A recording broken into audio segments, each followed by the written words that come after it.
الحمد للہ وحدہ لا شریک لہ والصلاة والسلام علی من لا نبی بعدہ اما بعد فاعوذ باللہ من الشیطان الرجیم بسم اللہ الرحمن الرحیم لقد کان لکم فی رسول اللہ اسوۃ حسنہ اللہم صلی علی محمد وعلی آل محمد کما صلیت علی ابراہیم وعلی آل ابراہیم انک حمید مجید۔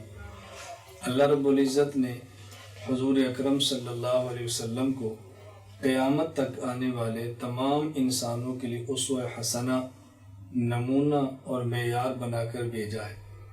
خوشی ہو یا غمی، راحت ہو یا تکلیف، سفر ہو یا حضر، ہر حالت کے لیے رسول اکرم صلی اللہ علیہ وسلم ہماری اسوہ حسنہ ہے۔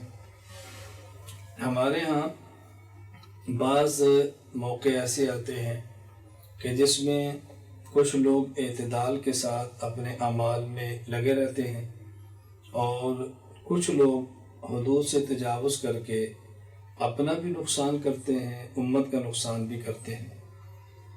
ابھی محرم الحرام کا مہینہ شروع ہونے والا ہے۔ محرم الحرام کے حوالے سے بہت ساری باتیں ایسی ہیں جس کو سمجھنا بطور مسلمان ہونے کے ضروری ہے۔ اس میں جو بات سب سے اہم ہے وہ یہ کہ ہمیں یہ سمجھنا چاہیے کہ محرم الحرام میں کون سے کام کرنے ہیں اور محرم الحرام میں کون سے کام نہیں کرنے۔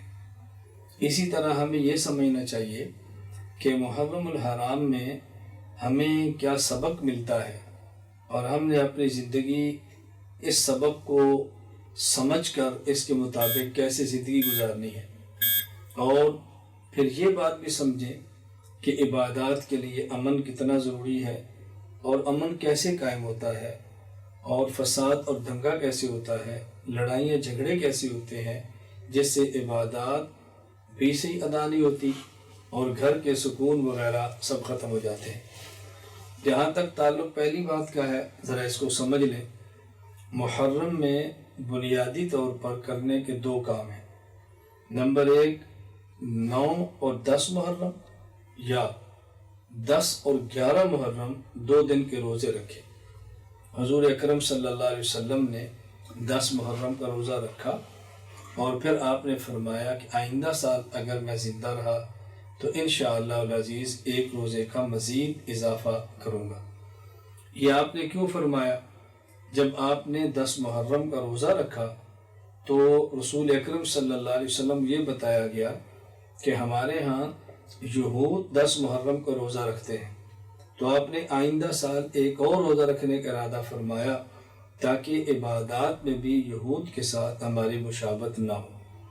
تو جہاں ہم نے اس بات کا اہتمام کرنا ہے کہ 9 اور 10 یا 10 اور 11 محرم کا روزہ رکھیں، یہاں یہ بات بھی سمجھنی ہے کہ عبادات میں بھی جس حد تک ممکن ہو ہم کوشش کریں کہ ہماری عبادات کفار کی جو عبادات ہیں اس کے مشابہ نہ ہوں۔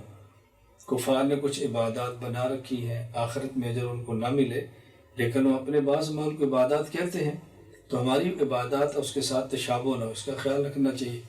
نمبر 2، 10 محرم کو اپنے اہل و عیال پر خرچ میں ذرا وسعت پیدا کریں، اور رسول اکرم صلی اللہ علیہ وسلم نے خود اس کی ترغیب دی ہے۔ نبی کریم صلی اللہ علیہ وسلم نے اس ترغیب کے ساتھ بات فرمائی ہے کہ جو شخص 10 محرم کو اپنے اہل و عیال پر خرچ کرنے میں وسعت سے کام لیتا ہے، اللہ تعالیٰ اس کے رزق کو وسیع فرما دیتے ہیں۔ ہمیں پیغمبر کی بات پر یقین ہونا چاہیے، رسول اللہ صلی اللہ علیہ وسلم کے فیصلوں پر یقین ہونا چاہیے۔ اس لیے 10 محرم کو اپنے اہل و عیال، اپنی بیوی، اپنے بچے، ان پر قدر وسعت کے ساتھ ذرا خرچ کریں۔ ہم اس دن دوسروں پر خرچ کرنے کی بات کرتے ہیں، اپنے اہل عیال کو بھولتے ہیں، تو جب پیغمبر صلی اللہ علیہ وسلم کا ارشاد اس دن اپنی اولاد، اپنے گھر والوں پر خرچ کرنے کا ہے تو ہمیں اس کا اہتمام بہت زیادہ کرنا چاہیے۔ تو محرم میں بطور خاص کرنے کے 2 کام ہیں۔ نمبر 1، 10 محرم اور 11 یا 9 اور 10 محرم کا روزہ۔ نمبر 2، 10 محرم کو اپنے اہل و عیال پر اپنی ہمت کے مطابق قدر وسعت کے ساتھ خرچ کرنا، یہ بھی نہیں کہ قرض لے لیں، یہ بھی نہیں کہ تنگ بھی نہ ہو، لیکن کوشش کریں عام دنوں میں فروٹ نہیں ہوتا تو 10 کو فروٹ کھلا دیں، عام دنوں میں آپ سبزی پکاتے ہیں تو اس دن گوشت پکا لیں، تو عام دنوں میں اگر کوئی میٹھا نہیں ہوتا اس دن میٹھا کھلا دیں بچوں کو۔ تو یہ کام ہے جو ہمارے کرنے کے